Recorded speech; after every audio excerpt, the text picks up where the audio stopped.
Shalom Bapak Ibu Saudara-saudari terkasih di dalam nama Tuhan Yesus. Mari kita siapkan hati kita.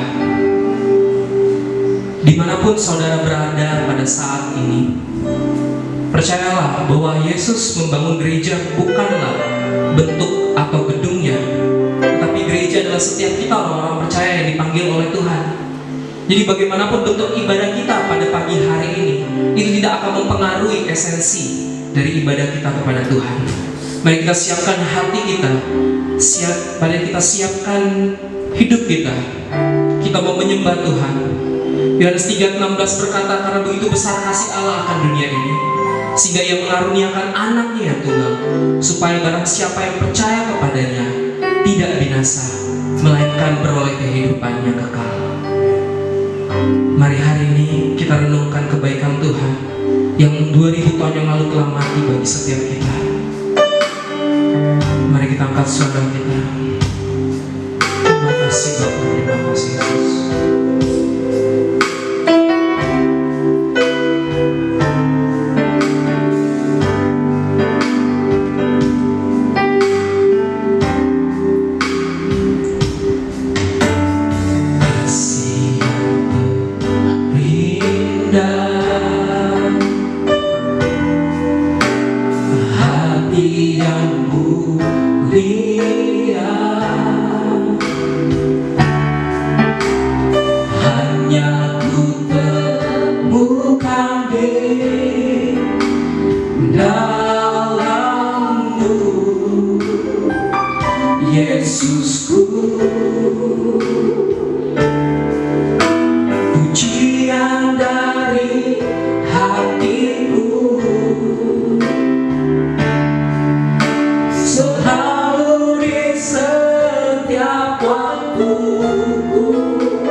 Mari lebih sungguh lagi kita mengatakan kasih yang terindah, kasih yang terindah,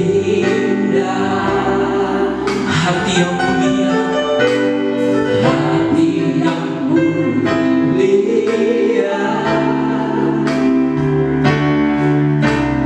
Hanya ku temukan di dalam-Mu, Yesusku. Pujian dari hatiku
kasih Tuhan. Terima kasih Yesus Tuhan. Mari sembah Dia lebih lagi. Percaya bahwa Dia hadir di tengah-tengah kita. Renungkan bagaimana kebaikannya. Dia rela mati bagi setiap kita. Kita lapor dosa, tapi Dia yang menanggung dosa kita. Yesus Tuhan, Engkau baik Tuhan. Engkau teramat baik dalam hidup kami Tuhan. Yesus Tuhan. Yesus. Darah-Mu yang menyelamatkan setiap kami Tuhan. Terima kasih Bapa, terima kasih Yesus Tuhan. Oleh kuasa darah-Mu, Kau telah tebus dosaku. Kekudusan-Mu melingkupiku. Kasih-Mu mengalir, memulihkan hidupku. Sungguh besar anugerah-Mu, Kau selamatkan hidupku. Ku menjadi ciptaan yang baru oleh kuasa darah-Mu. Mari kita sedang sama-sama katakan, oleh kuasa darah-Mu, Kau telah tebus dosaku. Kekudusan-Mu melingkupiku. Kasih-Mu mengalir, memulihkan hidupku. Sungguh besar anugerah-Mu, Kau selamatkan hidupku. Ku menjadi ciptaan yang baru oleh kuasa darah-Mu. Oleh kuasa darah-Mu, oleh kuasa darah-Mu, Kau telah tebus dosaku. Kekudusan-Mu Tuhan, kekudusan-Mu melingkupiku. Kasih-Mu mengalir, memulihkan hidupku. Sungguh besar anugerah-Mu, Kau selamatkan hidupku. Ku menjadi ciptaan yang baru oleh kuasa darah-Mu. Mari disuruh lagi, angkat suara mau katakanmu, nyatakan oleh kuasa darah-Mu. Oleh kuasa darah-Mu, Kau telah tebus dosaku. Kekudusan-Mu melingkupiku. Kasih-Mu mengalir, memulihkan hidupku. Sungguh besar anugerah-Mu, Kau selamatkan hidupku. Ku menjadi ciptaan yang baru oleh kuasa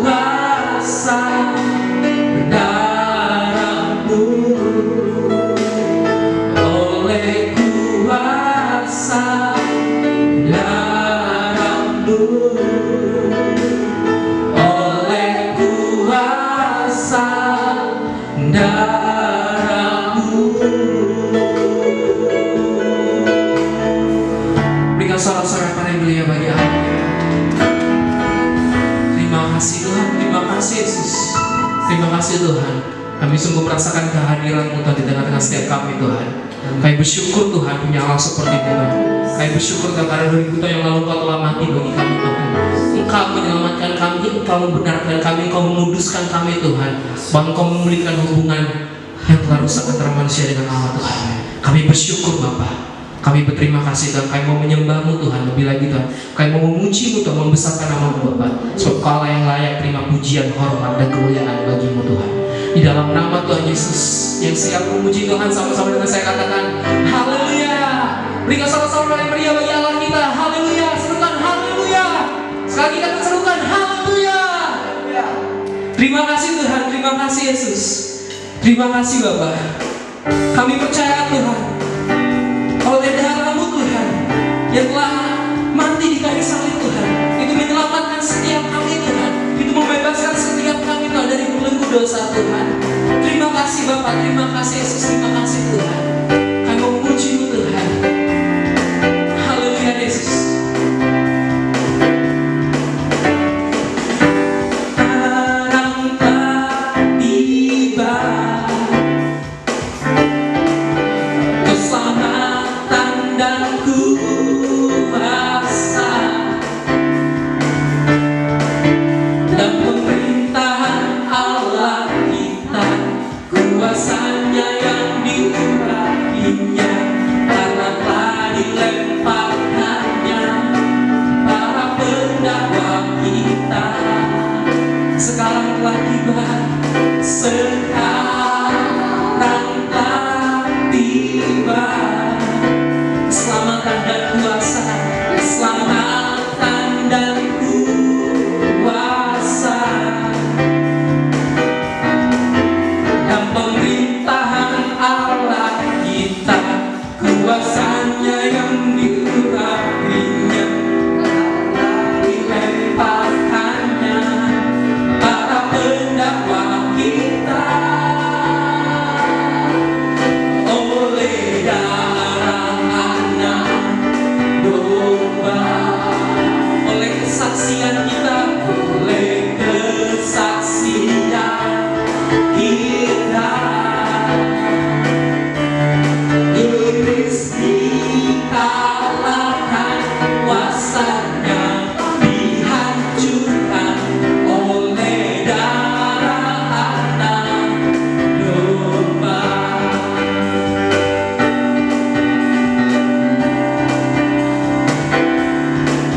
Sekarang telah tiba, keselamatan dan kuasa dan pemerintahan Allah kita, kuasanya yang diurapinya, karena telah dilemparkannya para pendakwa kita. Oleh darah Anak Domba, oleh kesaksian kita, oleh kesaksian kita, iblis dikalahkan, kuasanya dihancurkan oleh darah Anak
siapkan hati kita.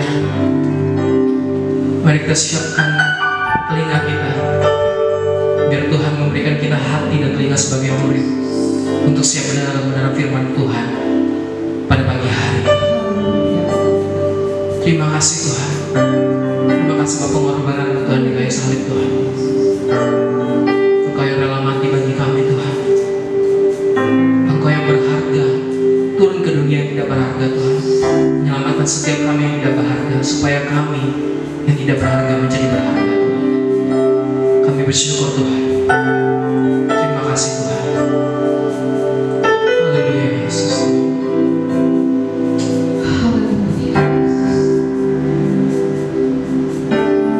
Kemanakah aku dapat pergi,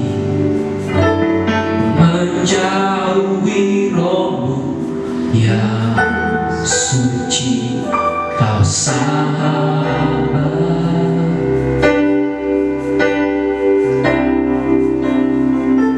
dan kau dekat.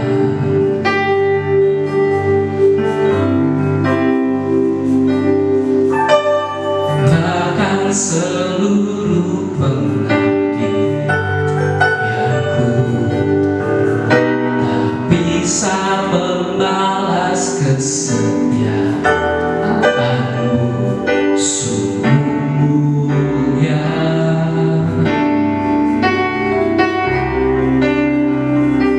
dan berharga.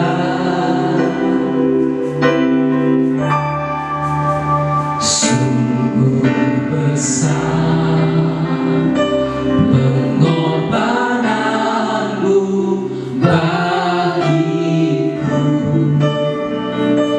terlalu dalam untuk dimengerti.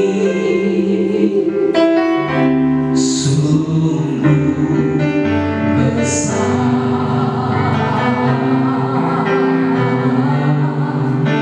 sungguh indah yang kau pikirkan tentangku, tak terselami bagiku. Sungguh indah.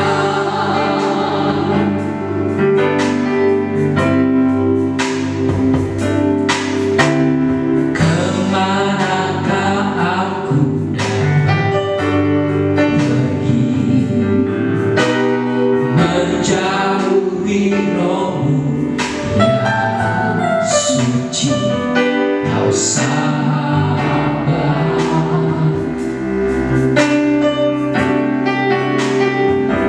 dan kau dekat.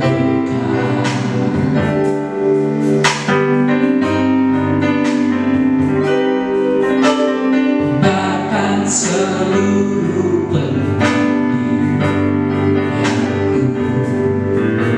tak bisa membalas kesetiaanmu,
Kau pikirkan tentangku, tak terselami bagiku.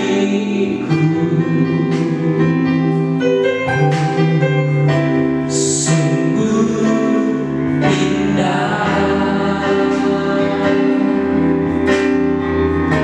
sungguh indah, sungguh indah. Haleluya, haleluya, glory. Oh, raka-raka-saka-baba. Kami datang bersekutu kepadamu Tuhan di pagi hari ini. Kami ada karena kemurahan-Mu ya Tuhan. Terpujilah Engkau Raja di atas segala raja yang melawat hidup kami Tuhan. Hari ini kami merayakan kematian-Mu ya Tuhan, di mana Engkau berkorban bagi kami Tuhan. Di tempat ini Tuhan kami datang bersekutu di hadapan-Mu. Dimanapun umat-umat-Mu berada, kami percaya lawatan Tuhan akan tetap terjadi di dalam kehidupan kami ya Tuhan.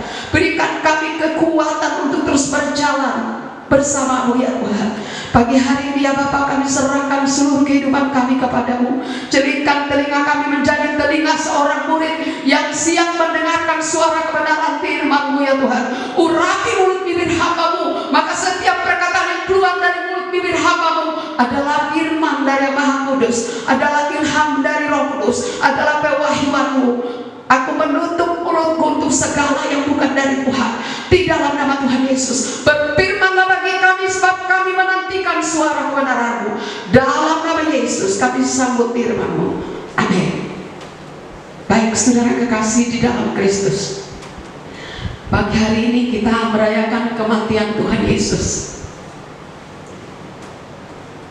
Hari ini kami memberikan khotbah, judul khotbah, kematian Yesus yang menghidupkan. Saudara kekasih di dalam Kristus, kematian Kristus yang menghidupkan. Biarlah hari ini kita fokus mendengarkan kebenaran firman Tuhan. Arahkan hatimu kepada Tuhan. Meskipun hari ini bukan seperti biasa kita berkumpul bersama-sama, tapi kita percaya dimanapun kita berada, ketika hati kita mencari Tuhan, Dia akan berbicara kepada setiap saya dan saudara. Biarkan kematian Tuhan Yesus berbicara bagi kita untuk kita lebih dalam mengerti makna kematian Tuhan Yesus. Kita akan membuka Alkitab kita dari 1 Korintus pasal 15 ayat yang ke-22. 1 Korintus 15 ayat 22. Kita akan bacakan bersama-sama. 1, 2, 3. Karena sama seperti semua orang mati dalam persekutuan dengan Adam, demikian pula semua orang akan dihidupkan kembali dalam persekutuan dengan Kristus. Satu kali lagi saudara. 1, 2, 3. Karena sama seperti semua orang mati dalam persekutuan dengan Adam, demikian pula semua orang akan dihidupkan kembali dalam persekutuan dengan Kristus.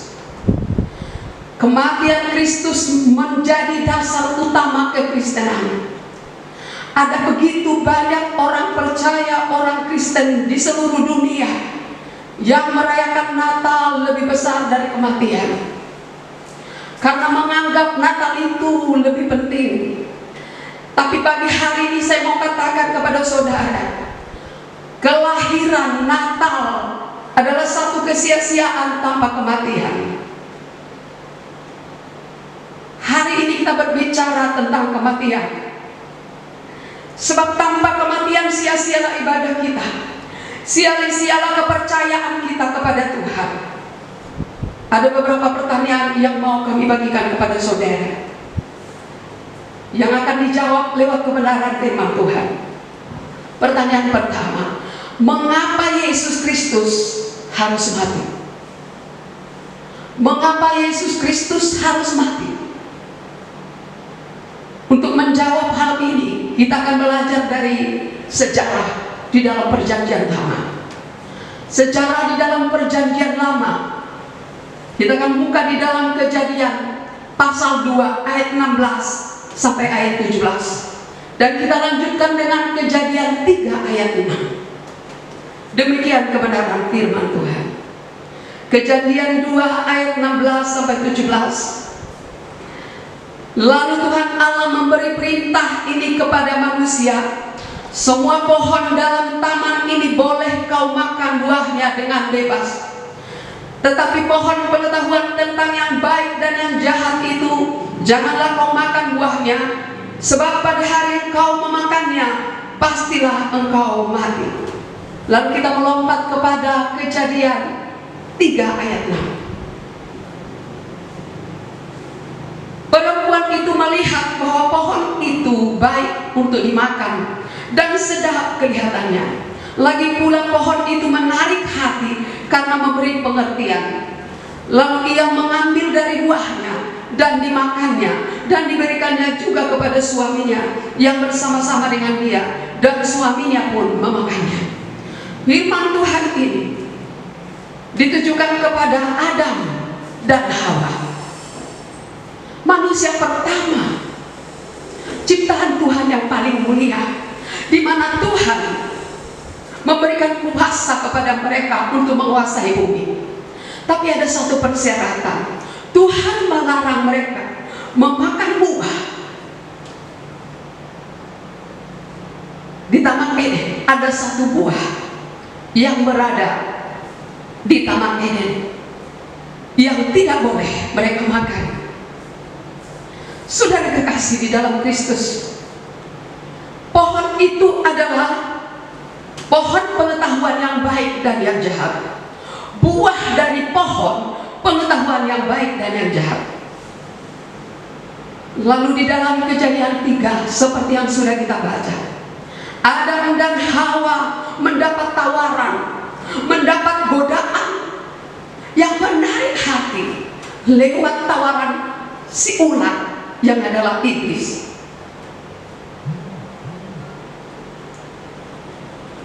Itulah buah yang dilarang oleh Tuhan untuk mereka makan. Kemudian Adam dan Hawa tidak tahu seberapa mahalnya buah itu harus dibayar jika mereka harus melanggar apa yang dilarang oleh Tuhan. Saudara yang kasih dalam Kristus, karena buah itu menarik perhatian, iblis menggodai si Hawa. Lalu mereka mengambil buah itu dan mereka memakannya. Adam dan Hawa tidak tahu berapa harga yang harus mereka bayar lewat pelanggaran yang mereka lakukan.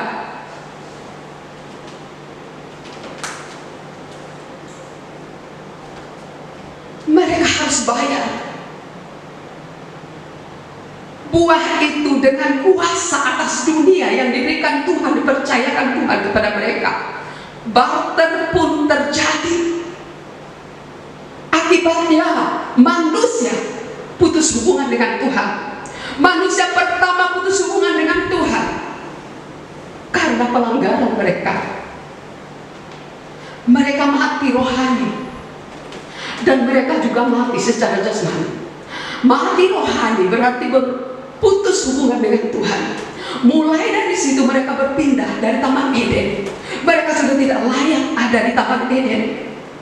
Dan disitulah umur manusia terbatas. Baik jasmani, baik rohani mereka mati. Iblis mengambil alih kuasa atas bumi dengan cara yang licik, namun legal. Sekali lagi iblis mengambil alih kuasa atas bumi secara licik, namun legal. Dan itu diakui. Bahkan Yesus sendiri pun tidak menyangkalnya. Di situ ada tertulis di dalam Lukas 4 ayat 5-8. Bagaimana Yesus dicobai iblis?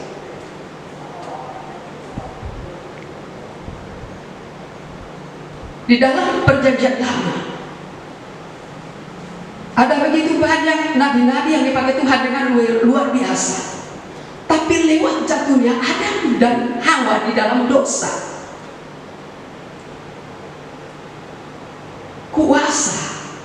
sekarang berpindah di tangan si jahat. Maka tidak ada satu mujizat apapun yang dapat mengusir setan di zaman perjanjian lama. Walaupun banyak nabi-nabi yang hebat seperti Nabi Elia yang bisa mengalahkan Nabi Baal selama sebanyak 450, bahkan Musa lewat tongkatnya dapat membelah laut Teberau, bahkan Yosua lewat tuannya dapat menahan matahari tidak bergerak. Tapi tidak ada satu pun yang dapat mengusir setan. Karena di zaman perjanjian lama otoritas ada di tangan si jahat. Roma 3 ayat 23 berkata, mari kita baca Roma 3 ayat 23.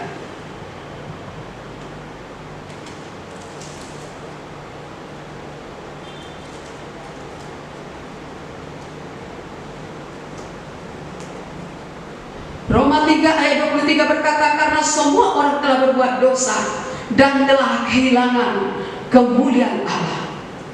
Karena semua orang telah berbuat dosa dan telah kehilangan kemuliaan Allah. Bahkan di dalam Roma 6 ayat 33 berkata, upah dosa adalah maut. Upah dosa adalah kematian.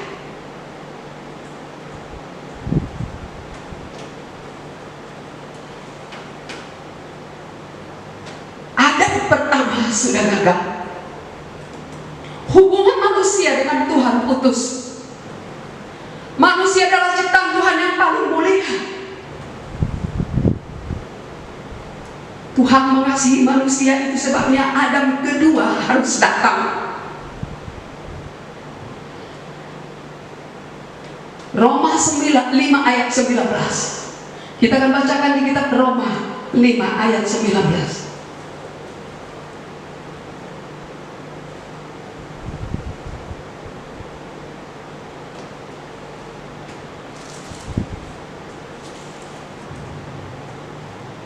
Roma 5 ayat 19, demikian firman Tuhan. Jadi sama seperti oleh ketidaktaatan satu orang, semua orang telah menjadi orang berdosa. Demikian pula oleh ketaatan satu orang, semua orang menjadi orang benar. Jadi sama seperti oleh ketidaktaatan satu orang, yaitu Adam yang pertama yang sudah gagal, semua orang telah menjadi orang berdosa. Demikian pula oleh ketaatan satu orang, yaitu Yesus Kristus, semua orang menjadi orang benar. Adam kedua adalah Yesus Kristus. Di zaman perjanjian lama, saudara, dalam perjanjian lama, seekor domba harus disembelih dan diletakkan di atas altar untuk menjadi korban penghapus dosa, untuk menjadi korban penebus dosa bagi orang-orang yang beriman.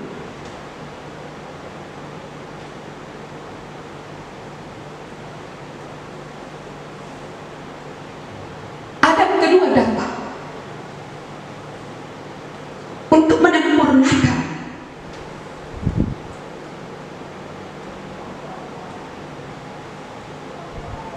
korban, supaya lewat korban Yesus Kristus satu kali untuk selama-lamanya yang menggantikan domba sembelihan yang dilakukan di dalam perjanjian lama. Kita akan buka di dalam Ibrani pasal 10 ayat 4 dan ayat 14.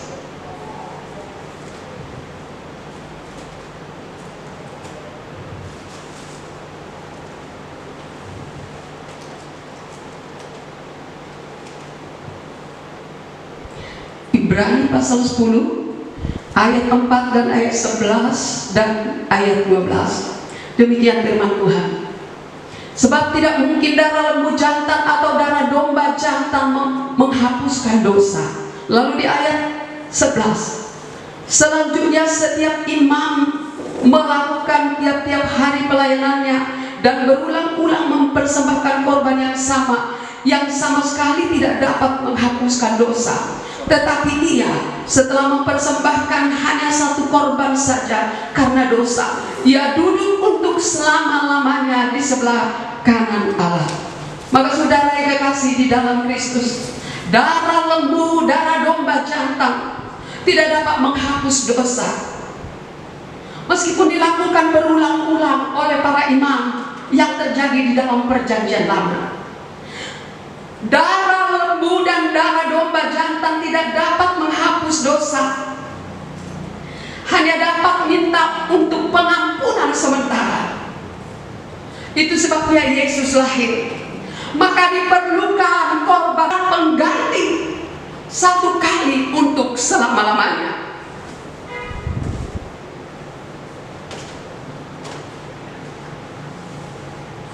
Hanya darah Yesus yang tidak berdosa yang dapat menggantikan,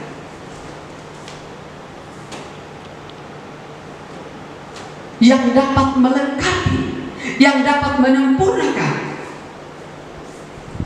korban-korban domba jantan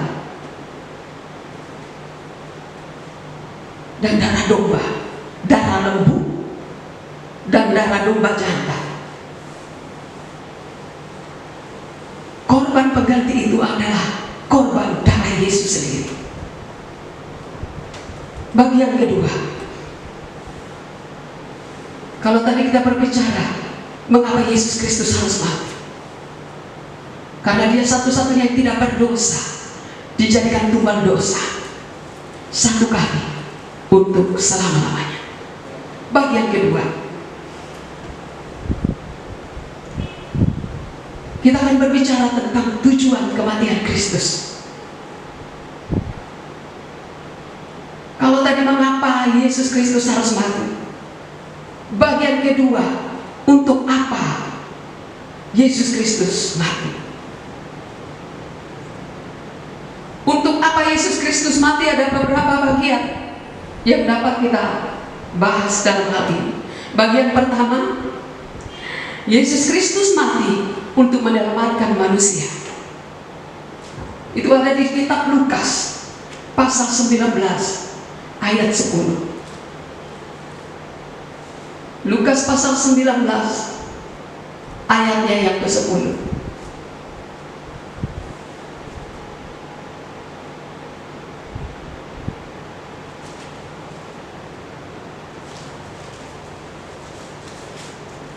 Di dalam Lukas 19 ayat yang ke-10 berkata, sebab anak manusia datang untuk mencari dan menyelamatkan yang hilang. Sebab anak manusia datang untuk mencari dan menyelamatkan yang hilang. Jadi Yesus Kristus mati untuk menyelamatkan manusia. Kemudian di dalam 1 Timotius 1 ayat 15. Di dalam 1 Timotius 1 ayat 15. Di situ dikatakan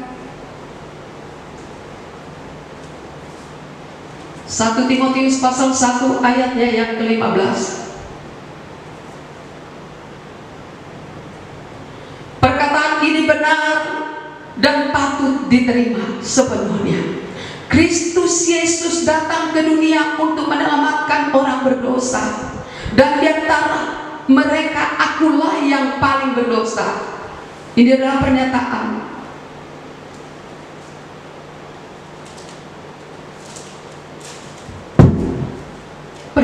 Paulus. Perkataan ini benar dan patut diterima sepenuhnya. Kristus Yesus datang ke dunia untuk menyelamatkan orang berdosa. Di dalam Lukas 19 ayat 10, Yesus datang mencari dan menyelamatkan orang yang terhilang. Di dalam 1 Timotius 1 ayat 15, Yesus datang untuk menyelamatkan orang-orang berdosa. Kemudian kita berbicara bagian kedua. Yang pertama menyelamatkan manusia, dan yang kedua menguduskan.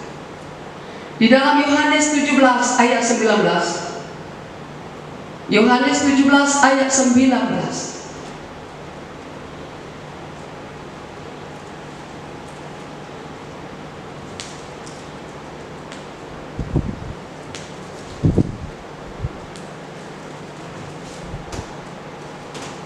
Yohanes 17 ayat 19. Dan aku menguduskan diriku bagi mereka, supaya mereka pun dikuduskan dalam kebenaran.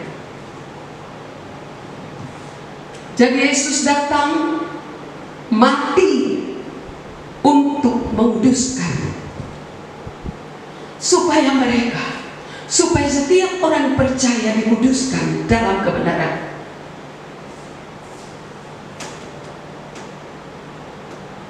Kemudian bagian ketiga, Yesus mati untuk membebaskan kita dari dosa. Itu ada tertulis di dalam Galatia 1 ayat 4. Saudara boleh baca di rumah masing-masing. Yesus mati untuk membebaskan kita dari dosa dan dari maut.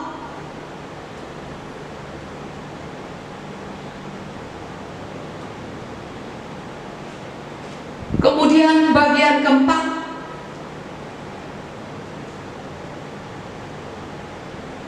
Yesus mati untuk memulihkan hubungan manusia dengan Tuhan. Yesus mati untuk memulihkan hubungan antara manusia dengan Tuhan, antara Tuhan dengan manusia, diperdamaikan. Dia mati sebagai korban perdamaian yang memperdamaikan hubungan manusia dengan Tuhan yang telah putus karena jatuhnya si Adam dalam dosa.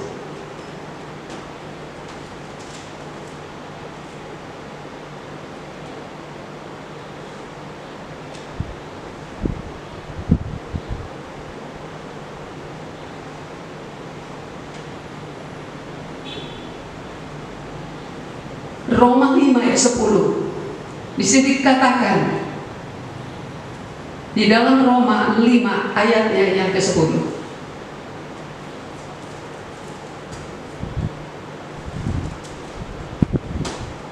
Roma 5 ayat 10 berkata, sebab jikalau kita ketika masih seteru diperdamaikan dengan Allah oleh kematian anaknya, lebih-lebih kita yang sekarang telah diperdamaikan pasti akan diselamatkan oleh hidupnya.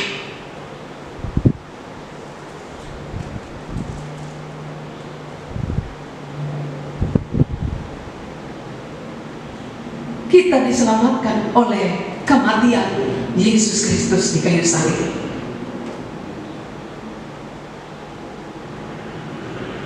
Kemudian bagian terakhir, bagian kelima, kita akan buka di dalam 2 Korintus 5 ayat 21.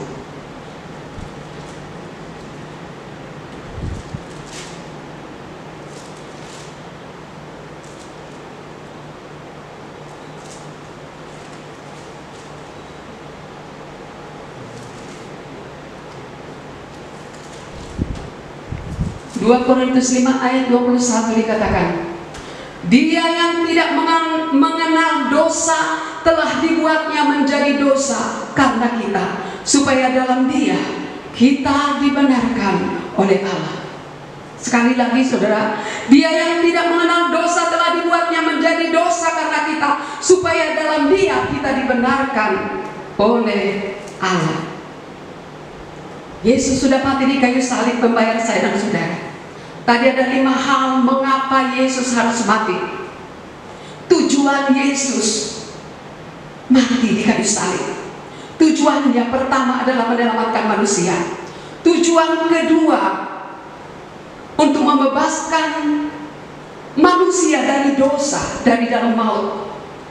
Kemudian yang ketiga, untuk menguduskan hidup kita. Yang keempat, untuk memulihkan hubungan antara Tuhan dengan manusia, manusia dengan Tuhan. Dan yang kelima, supaya kita dibenarkan oleh Tuhan lewat kematiannya. Saudara kekasih, pertanyaan yang ketiga, untuk siapa Kristus harus mati? Untuk siapa Kristus harus mati?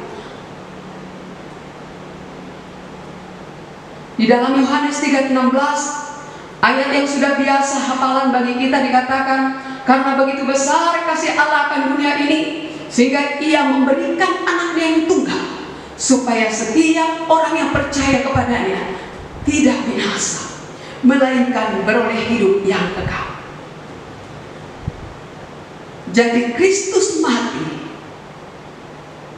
untuk setiap orang yang percaya, supaya orang yang percaya tidak binasa, supaya orang yang percaya menerima kehidupan yang kekal bersama dengan Dia lewat kematiannya yang sudah membayar kita dengan lunas.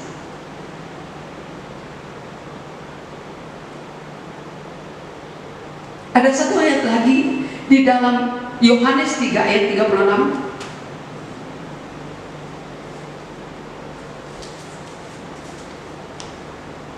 Yohanes pasal 3 ayat yang ke-36.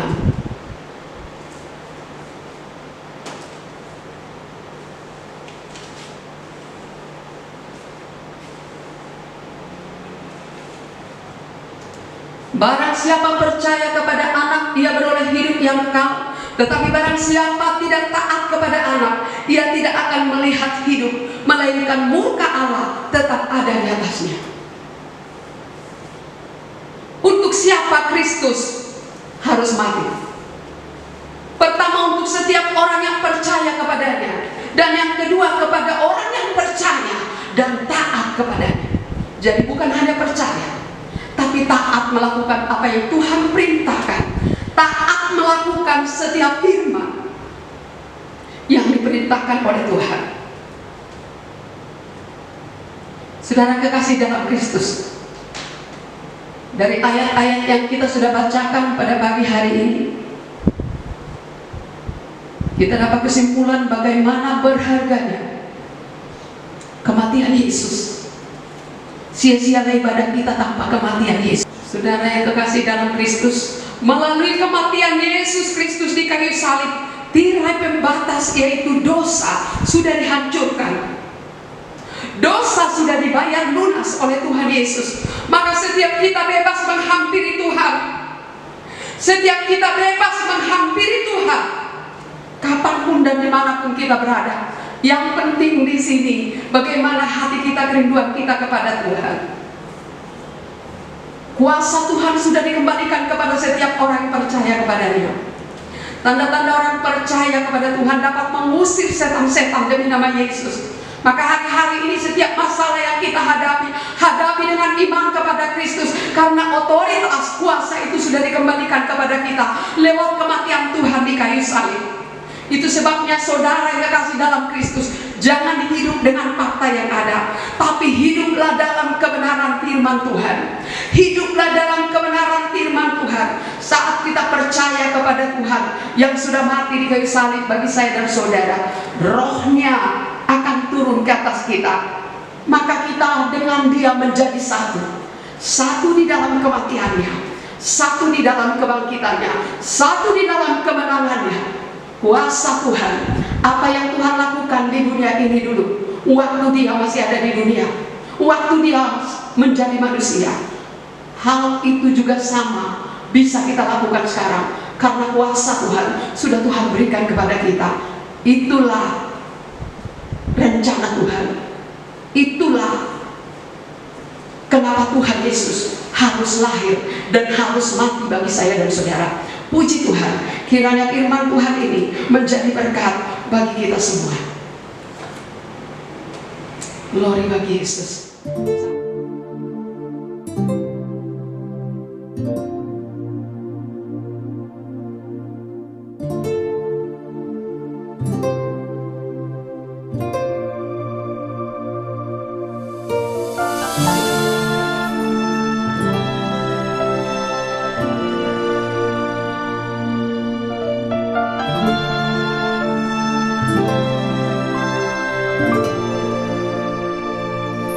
Sepanjang Via Dolorosa di siang yang membara, berdesakan rakyat mengiringinya. Di antara ditolokkan, dipikulnya salib ke Golgota.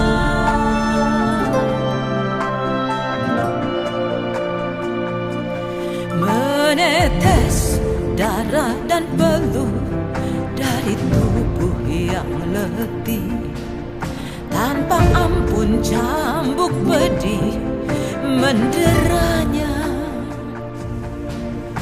Namun langkahnya pasti menapak jalan kematiannya.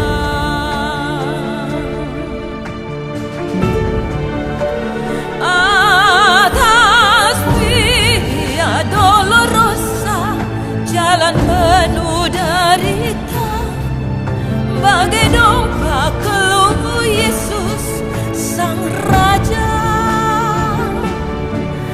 Namun Dia tetap rela karena kasih-Nya pada kita. Sepanjang Via Dolorosa menuju ke Kalvari.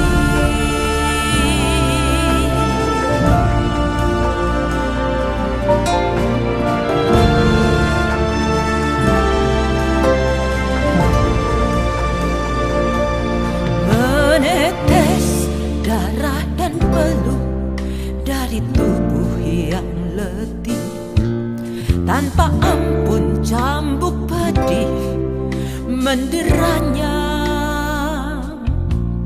Namun langkahnya pasti menapak jalan kematiannya.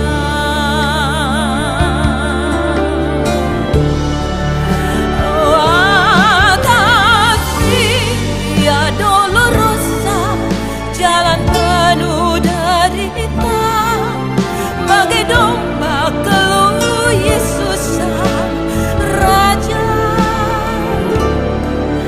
Namun Dia tetap rela karena kasih-Nya pada kita. Sepanjang Via Dolorosa menuju ke Kalvari.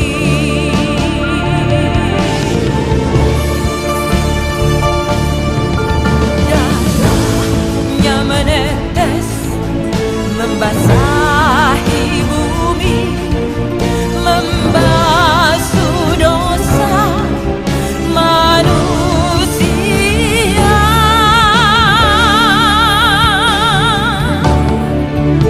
Sepanjang Via Dolorosa, jalan penuh derita, bagai domba keluh Yesus Sang Raja.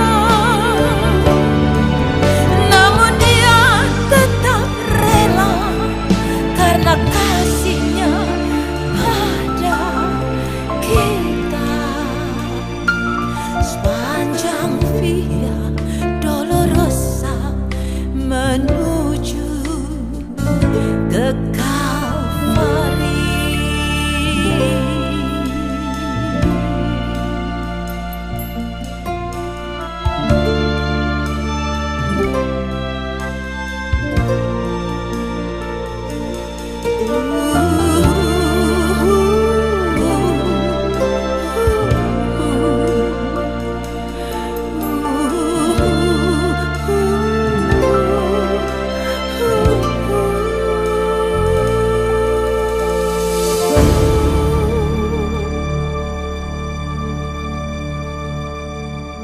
Saat ini persiapkan dirimu, saudara yang kekasih. Arahkan hatimu kepada Tuhan. Kalau kita sudah mendengar lagu pujian yang menyatakan kematian Tuhan Yesus, di mana sesungguhnya kematian Tuhan Yesus, bagaimana penderitaannya mati bagi saya dan saudara. Saudara boleh belajar dari kitab Yesaya 53. Dia yang tidak berdosa dijadikan tumbal dosa. Saat ini kita sedang menghadapi di tangan kita ada tubuh dan darah Yesus. Di tangan kita ada roti dan anggur. Persiapkan dirimu menerima perjamuan. Di tangan kita ada roti dan anggur. Tuhan, kami tahu roti dan anggur ini adalah satu lambang. Ketika kami memakan roti dan anggur ini, Kristus ada di dalam kehidupan kami. Kristus yang dahsyat, Kristus yang besar ada di dalam hidup kami. Kami menjadi satu dengan Engkau, dan Engkau ada di dalam kami dan kami ada di dalam. Layakkan setiap kami menerima perjamuan tubuh dan darah-Mu ya Tuhan. Supaya setiap kali ke depan kami tidak akan pernah takut dan gentar menghadapi segala sesuatu. Karena Engkau ada di dalam kami dan kami ada di dalam Engkau. Angkat tanganmu, terima tubuh dan darah Yesus.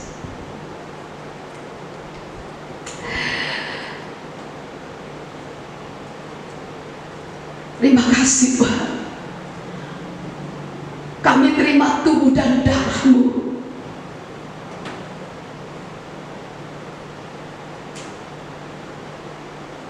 Engkau ada di dalam kami dan kami ada di dalam-Mu.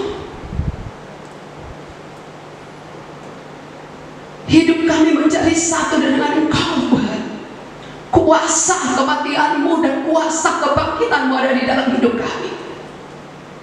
Layakkan setiap kami menerima tubuh dan darah-Mu. Kita akan makan tubuh dan darah Yesus.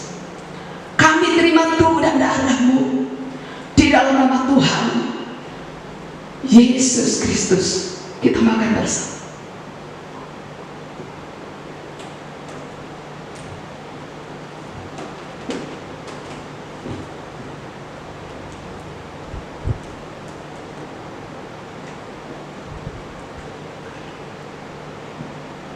Terima kasih Tuhan. Kami juga menerima darah-Mu.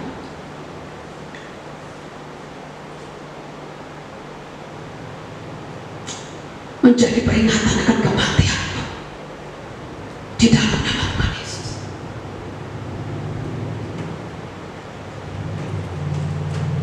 Huraka-raka-bakasih. Huraka-raka-bakasah-raka-bapa. Terpujilah Engkau Tuhan. Terima kasih Bapak.